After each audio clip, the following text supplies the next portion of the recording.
তবে কি জোর করেই হারানো হলো আর্জেন্টিনাকে? বেরিয়ে আসছে একের পর এক রহস্য।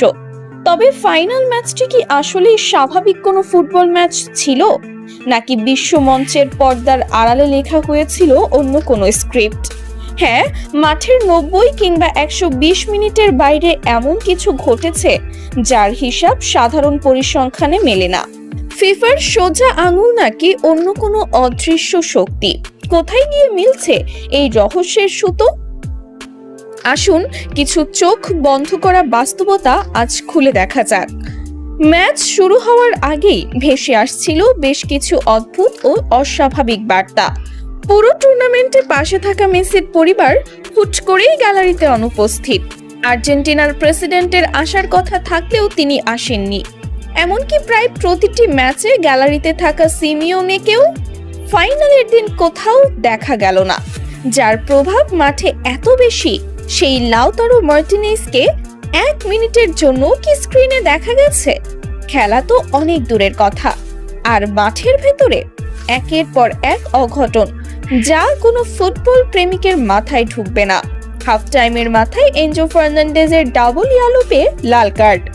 লিসান্ড্রো মার্টিনেজ, যে প্লেয়ার রক্ত ঝরা অবস্থাতেও ব্যান্ডেজ বেঁধে মাঠে লড়ে যায়, সে ফাইনালের মতো ম্যাচে কোনো প্লেয়ারের স্পর্শ ছাড়াই হঠাৎ ইনজিওর্ড।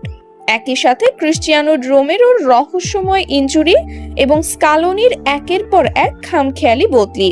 পরিসংখ্যানের দিকে তাকালে আর্জেন্টিনা সমর্থক তো দূরের কথা, যে কোনো নিরপেক্ষ দর্শকও চোখ কপালে তুলবে। 90 মিনিটে গোলমুখে একটি শটও নেই।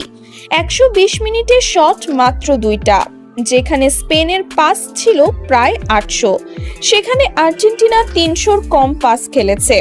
বল পজিশনে ধরে রাখা তো দূর, মনে হচ্ছিল বল ডি বক্স থেকে বের করে সোজা স্পেনের মিডফিল্ডারদের পায়ে তুলে দেওয়া হচ্ছিল।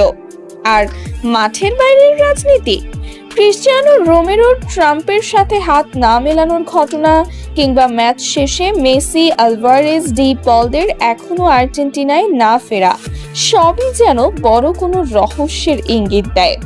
সবশেষে গোল্ডেন বল, রদ্রি কোন যুক্তিতে কিংবা কোন পরিসংখ্যানে মেসির চেয়ে এগিয়ে, তা হয়তো কেবল ফিফাই ভালো বলতে পারবে।